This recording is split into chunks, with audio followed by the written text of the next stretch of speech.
It all started in 1985. I was 2 years old, and me and my parents moved from Iran to Sweden. Sweden, a new country, no war. We were welcome and we felt safe, but things were different around here. My old country and my new home country, Persian traditions in one box and Swedish traditions in another one. I was stuck in between. But I was a kid, and kids learn and adapt very quickly. So after a few years, I managed to explain to my dad why Swedes are so obsessed with drinking coffee and eating cinnamon rolls. It's their way to connect to each other, and it's their way to meet new people and talk to them. And my dad understood the Swedish box, and he laughed and he loved it. And I also told my friends when they came over to play why they had to tell my mom no about 10 times or she would fill their plates with rice. And that's her way to show love, and they understood her box and they loved her for that. So people talk about thinking outside the box. I grew up in between boxes. So obviously I got bullied, but not by one group, but by several groups. The Swedes bullied me because I wasn't Swedish enough, and the immigrant kids bullied me because I wasn't a true immigrant. So people talk about thinking outside the box. I grew up in between boxes. That's basically how I survived. Swedish teenage kids kicking me in the guts with their black steel-plated Dr. Martens on their feet, calling me a spick, a blackhead, a foreigner. The immigrant kids punching me with their homesick knuckles, calling me a Swede, a traitor, a whitey. The teachers just calling me to be still, to sit down, slow down, stop running, but I couldn't, you know? It was my way to survive. That was my way to feel safe. Soon I understood that every box has a code. Every group has a certain way of dressing, talking, and being. Every community has its own way of doing things. And I learned the codes. I talked the talks and I walked the walks. I ran in between the boxes. And I also learned that they all do the same thing.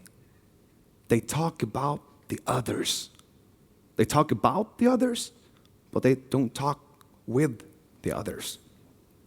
This became even more clear to me as I grew up in Sweden. People are not talking to each other. Yes, they argue, they debate, but they do not really listen to understand. They don't talk to be understood. It's more about being right and winning the fight. In the year of 2010, and after a few years of political unbalance in Sweden, the arguing really had and reached its peak. The Swedish Democrats, a right-wing party with controversial views on immigration, entered Swedish parliament. And lots of people, including myself and my friends, really got upset.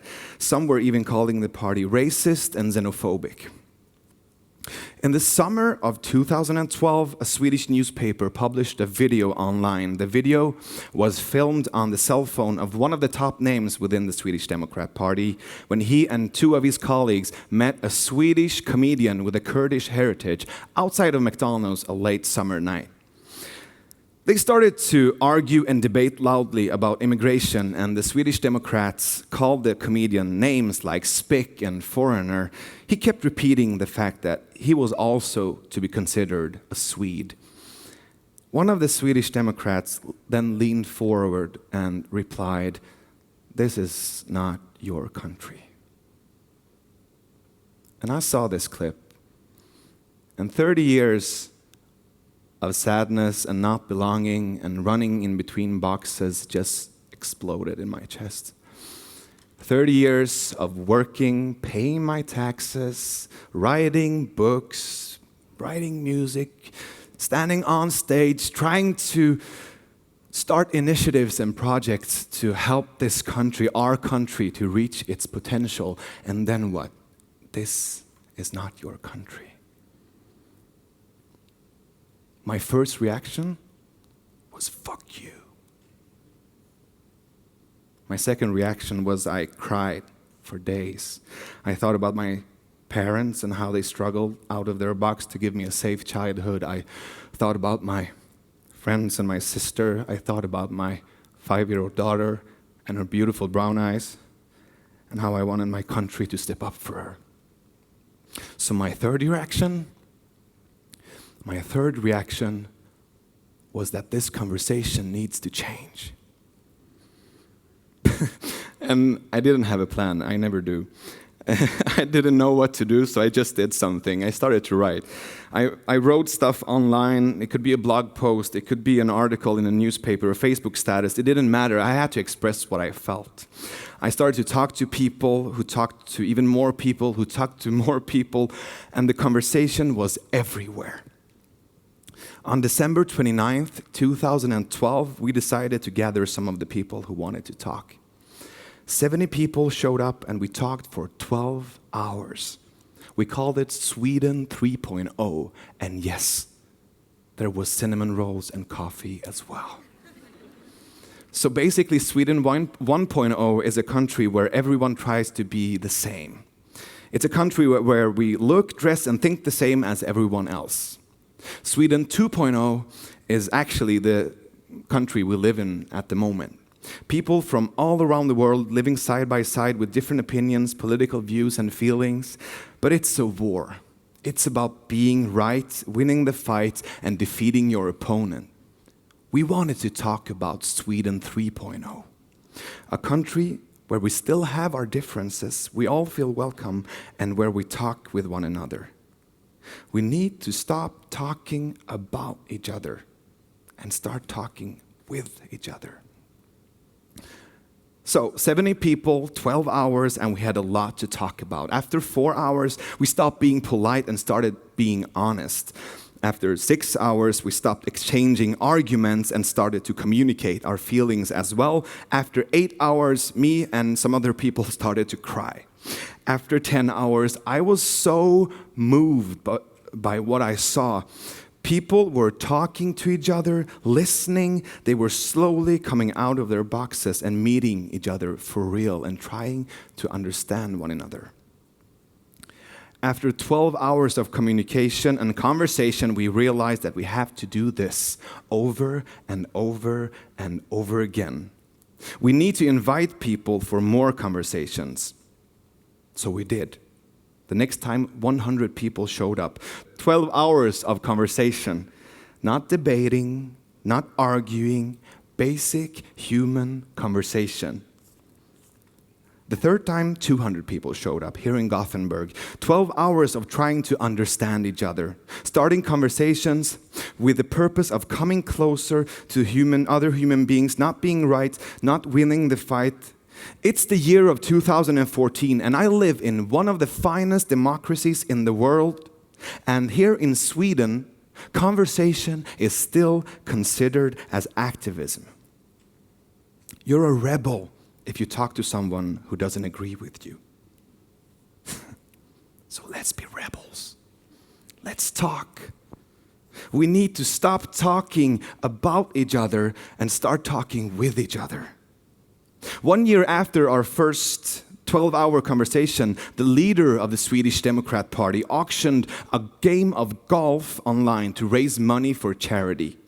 People were no longer upset, they were outraged. They called it a threat to democracy. I reached out on Facebook, and together with 140 people, we collected 47,000 crowns, approximately 5,000 euros, and I won the auction. So I was about to play golf with the leader of the Swedish Democrat Party. Some of my friends were disgusted. He's a racist. He's a threat to democracy. I had journalists all over my back. I didn't have a plan. I didn't know what I was doing. I just felt the urge to talk to the guy. So I did.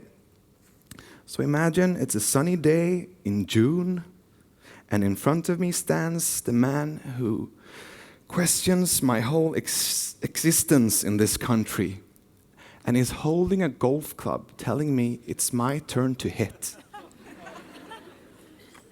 So we played golf and we talked. After 4 hours, we stopped being polite and we started being personal. After 5 hours, we started to be these two human beings, these two small, angry boys. We talked about being insecure fathers. We talked about being proud Swedes. He was not the evil people we're talking about. Yes, our views were different. They still are, of course. But we were talking to each other. And the wider conversation continued. In bars, on the subway, people emailed me, Skyped me, texted me, asked me questions. Questions leading to even more questions. What happens when you call someone a racist? What makes you proud of your country? What does the word immigrant really mean? What are you afraid of? What inspires you? What do you love?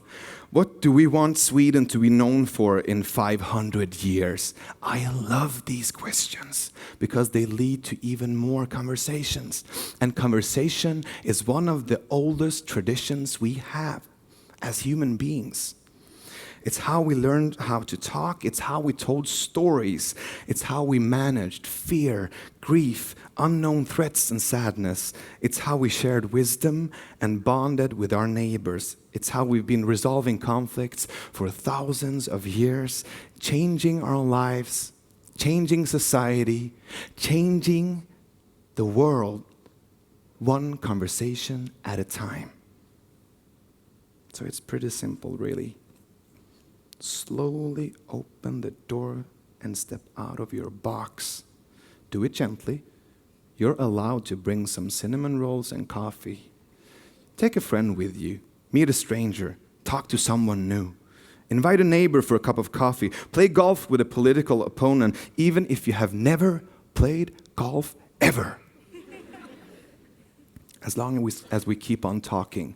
As long as we keep on talking, as long as we keep on listening.